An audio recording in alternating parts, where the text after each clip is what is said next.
queridos amigos, queridos irmãos, especialmente os nossos irmãos do Grupo Espírita Francisco Xavier.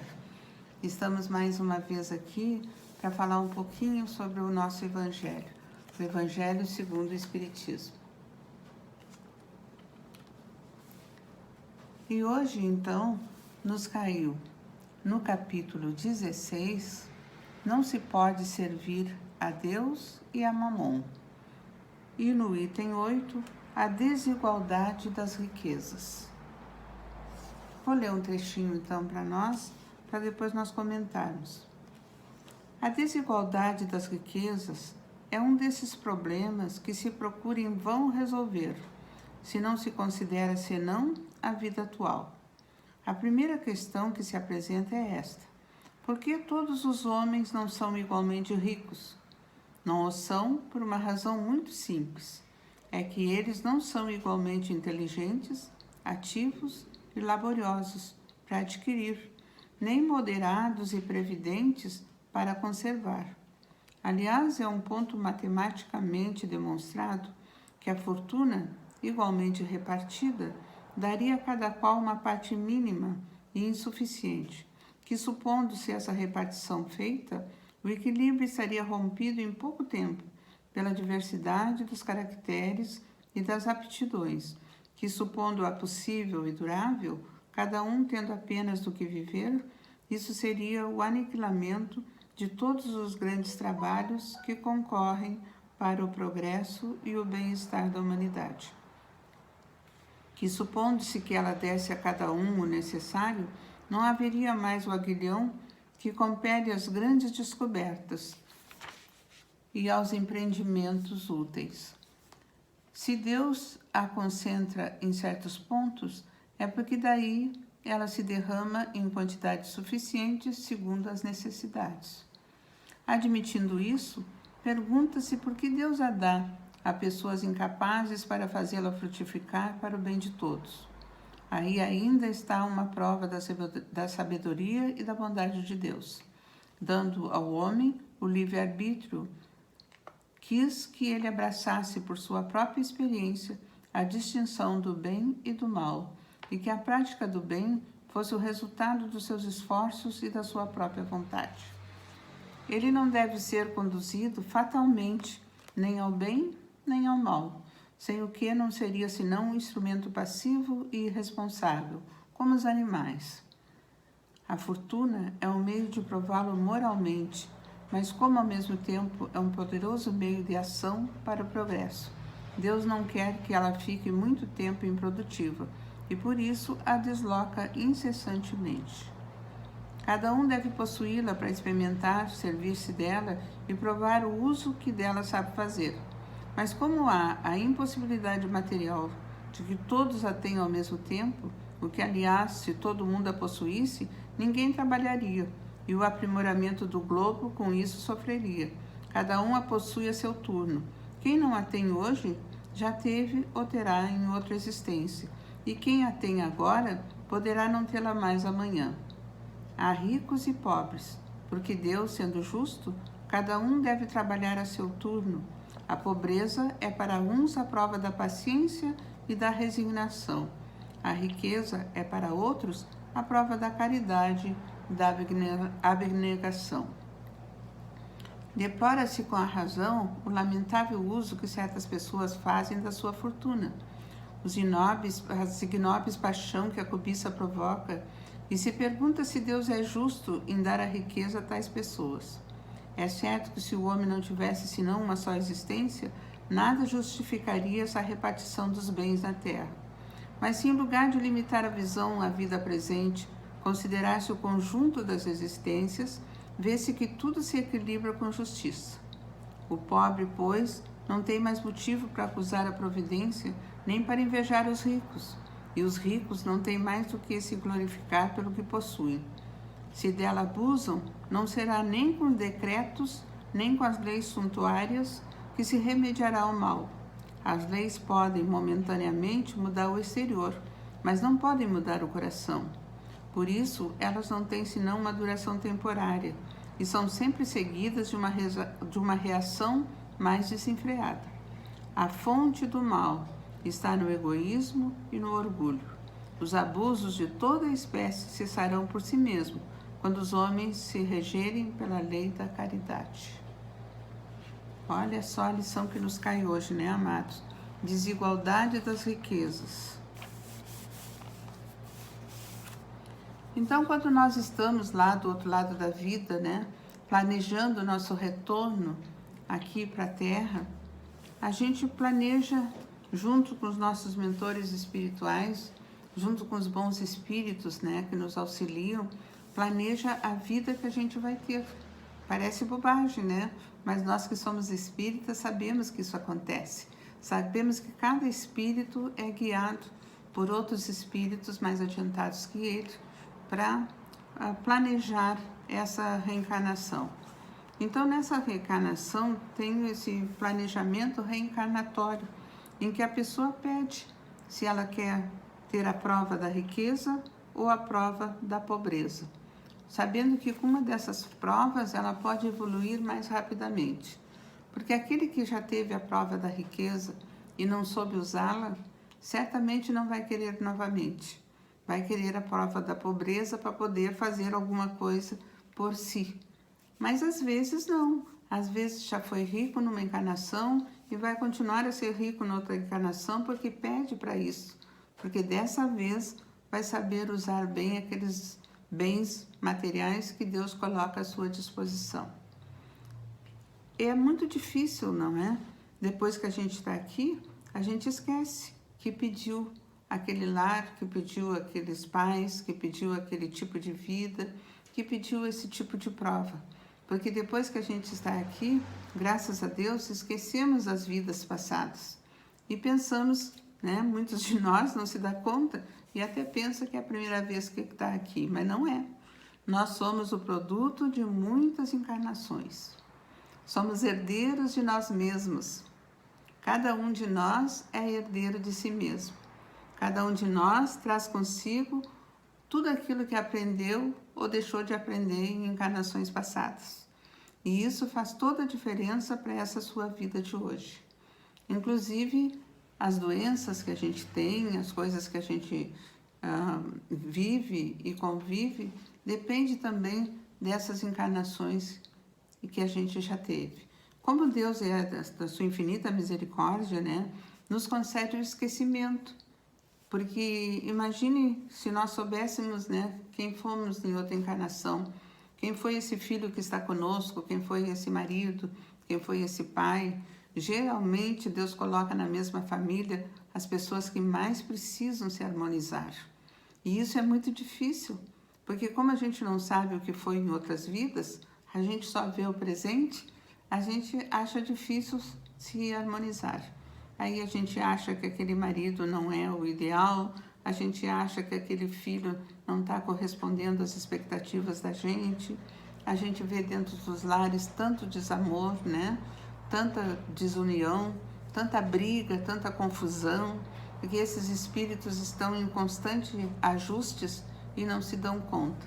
Não se dão conta de que estão numa encarnação de reajuste, numa encarnação, mais uma, né, que Deus nos concede para que a gente possa nos burilar e para que a gente possa melhorar um pouquinho a questão do egoísmo e do orgulho, que são as duas coisas que fazem com que a humanidade não avance em termos espirituais, né? Aquela velha questão, né, das pessoas ainda hoje, sabe com quem tu está falando, né? Como se ele fosse alguém muito superior àquele que ele está falando, porque traz dentro de si ainda aquele orgulho de achar-se melhor que os outros, né? Que pode ter vindo de outras encarnações ou pode estar ainda nessa encarnação, né? Sendo, digamos assim, se fazendo nessa encarnação, né? Se sentindo dessa maneira nessa encarnação. Por isso que essas provas em que a gente passa da riqueza ou da pobreza são provas que a gente precisa pensar o que é que está fazendo, né? Por que aquilo está acontecendo conosco? O que é a riqueza? A riqueza é o conjunto de bens materiais, né, que contribui para o bem-estar da pessoa. São bens econômicos. Só que quando Deus nos coloca, é para que a gente possa ver a necessidade do outro. A gente possa sentir o que o outro está precisando. A gente possa, de alguma forma, auxiliar aqueles que estão ao nosso redor, né? E às vezes a gente não se dá conta nem com aqueles que moram no mesmo teto, quanto mais com os outros, né? É difícil perceber a necessidade dos outros. Estamos ainda muito egoístas, queremos saber só das nossas necessidades. É eu e mais eu. E o outro?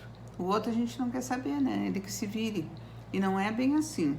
Então, agora que estamos passando, né, por essa pandemia, é preciso que a gente perceba a necessidade dos outros. É preciso que perceba aqueles que ficaram sem emprego, aqueles que estão sem condições de trabalhar, aqueles que não têm dentro de casa o suficiente, não é? Então, nós precisamos ter olhos de ver para perceber no que é que a gente pode ajudar. Aqueles que têm um pouquinho mais, aqueles que não estão passando por essas necessidades materiais, o que eu posso fazer para auxiliar aqueles, não é, que estão passando por, às vezes, provações bem difíceis. E a pobreza é a prova da paciência e da resignação, né, de trabalhar para o seu crescimento moral e material, sem ficar brigando, xingando toda hora, achando que Deus é injusto porque não tem as coisas, né? Não vai ficar agora, porque está passando a prova da pobreza, vai ficar de braço cruzado. Né? Agora eu sou pobre, não posso fazer nada, o governo é que tem que fazer alguma coisa. Né? Temos que tirar da nossa cabeça essa ideia. Temos que nós nos mexermos com as nossas possibilidades, com os talentos que Deus nos deu e fazer alguma coisa, buscar conhecimento, sair daquela inércia, não é? Acreditar em si e fazer alguma coisa para melhorar. E Deus, quando vê que a gente começa a querer fazer alguma coisa, Ele sempre nos auxilia. Deus nos auxilia sempre. Nós é que ficamos, às vezes, né, achando que Deus esqueceu da gente. Deus nunca esquece da gente, está sempre atento com as nossas necessidades, com as nossas possibilidades. E aqui no Livro dos Espíritos, tem então, na questão 814 do Livro dos Espíritos, provas da riqueza e da miséria. Por que Deus concedeu a uns riqueza e o poder e a outros a miséria? Para provar a cada um de uma maneira diferente. Aliás, vós o sabeis, essas provas são escolhidas pelos próprios espíritos, que muitas vezes sucumbem ao realizá-las. É isso que eu disse antes, né? Às vezes a gente pede uma prova, acha que vai conseguir realizar, mas quando chega aqui na Terra é tudo tão difícil, é tanta dificuldade. As pessoas que estão perto da gente às vezes não auxiliam de maneira nenhuma e a gente se sente sozinho, se sente desprotegido e não consegue às vezes realizar aquilo que veio fazer. Depois, na questão 815, qual dessas duas provas é a mais perigosa para o homem? A riqueza ou a pobreza? E aí os espíritos então nos respondem, tanto uma como a outra. A miséria provoca a murmuração contra a providência e a riqueza leva a todos os excessos. Depois, na questão 816, se o rico sofre mais tentações, não dispõe também de mais meios para fazer o bem? É justamente o que nem sempre faz. Torna-se egoísta, orgulhoso e insaciável. As suas necessidades aumentam com a fortuna e julga não ter o bastante para si mesmo. E cada vez quer mais e mais. A posição elevada no mundo e a autoridade sobre os semelhantes são provas tão grandes e arriscadas quanto a miséria, porque quanto mais o homem for rico e poderoso, mais obrigações tem a cumprir, maiores são os meios de que dispõe para fazer o bem e o mal. Deus experimenta o pobre pela resignação e o rico pelo uso que faz dos seus bens e do seu poder. A riqueza e o poder despertam todas as paixões que nos prendem à matéria e nos distanciam da perfeição espiritual. Foi por isso que Jesus disse: em verdade vos digo, é mais fácil um camelo passar pelo fundo de uma agulha do que um rico entrar no reino dos céus. Então não é que o rico não entre no reino dos céus por ser rico, é porque ele pode fazer mau uso da sua riqueza. Se ele, sendo rico, adquiriu essa riqueza através do seu trabalho, ninguém é contra, né? O Espiritismo não é contra que ninguém tenha a sua riqueza acumulada, que ninguém tenha a sua boa casa, o seu bom carro, né? Que ninguém tenha um bom trabalho, que ninguém tenha posses. Não, nem o Espiritismo quer que as pessoas sejam tão miseráveis que não tenham condições de se manter. O que se quer, o que se apregoa é o equilíbrio. É que estes que têm bastante saibam ver a necessidade daqueles que não têm quase nada. E que estes que não têm quase nada saibam também que eles podem progredir e eles podem evoluir, tanto material quanto moralmente. Porque às vezes é muito difícil evoluir materialmente e moralmente ao mesmo tempo. Porque muitas vezes, para adquirir o material, a pessoa usa de subterfúgios para tirar daqueles outros, né, que tem alguma coisa e não sabe gerir essas coisas que eles têm, essas coisas materiais, né? Então aquele que é mais sabido acaba tirando daquele que não tem condições de gerir as suas coisas. Como o texto do Evangelho nos disse, né, lá no início, se todo mundo tivesse as mesmas coisas, em pouco tempo, sempre alguém teria mais que o outro. Porque se alguém saberia mexer melhor, né, com seus negócios, saberia mantê-los, saberia multiplicá-los, não é? Enquanto outros talvez perdessem o pouco que têm e não saibam manter aquilo que têm. Por isso é tão importante a gente aprender, né, a viver honestamente com aquilo que a gente tem e saber olhar a necessidade dos nossos irmãos. Deus sabe de todas as nossas necessidades. Não precisamos ficar angustiados pelo dia de amanhã. Não precisamos ficar angustiados pela situação que se apresenta agora, porque Deus está sempre no comando. Aí a gente pergunta, mas meu Deus, o que vai ser agora depois dessa pandemia? Deus não nos desampara a ninguém. Depois que isso tudo passar, as coisas vão se acomodar e tudo vai seguir em frente, da maneira como Deus quer, não como nós queremos. Se vai haver algumas mudanças? Sim, vai haver algumas mudanças. Talvez tenhamos que olhar o mundo de uma outra forma depois dessa pandemia. Talvez a gente possa olhar as pessoas de uma outra forma depois dessa pandemia. E talvez a gente possa também auxiliar uns aos outros nessa grande diferença de riqueza e pobreza. Porque a maior pobreza é a pobreza de espírito. A maior pobreza é tu não saber olhar o teu irmão com olhos de ver. A maior pobreza é aquela em que tu, mesmo sendo rico, acha que ninguém mais precisa de nada. Tudo tem que ser para ti e para os teus. E tu considera os teus aqueles que estão embaixo do teu teto. E nós somos todos irmãos em humanidade, né? Somos todos filhos do mesmo Pai. Estamos todos neste planeta de provas e expiação, não é? Tentando passar para um planeta de regeneração. Já estamos aí dando os primeiros passos, mas é ainda uma tarefa longa. É uma tarefa que está só começando. Está só começando essa tarefa de passarmos de um planeta de provas e expiações para um planeta de regeneração. Para isso, né, meus amados, precisamos olhar mais para dentro de nós, precisamos olhar mais para dentro dos nossos lares, precisamos enxergar as pessoas que estão convivendo conosco como pessoas que são, com as suas necessidades, com seus medos, com a sua vontade de progredir, com com a sua vontade de ir em frente. Deus, que sabe de todas as nossas necessidades, com certeza vai nos abençoar, vai nos guiar, vai nos mostrar o melhor caminho.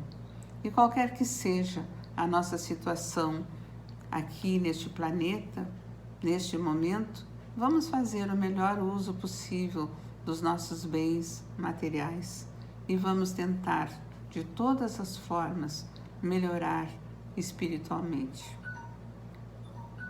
Era isso que nós tínhamos para hoje, meus amados. Fiquem com Deus. Um beijo no coração.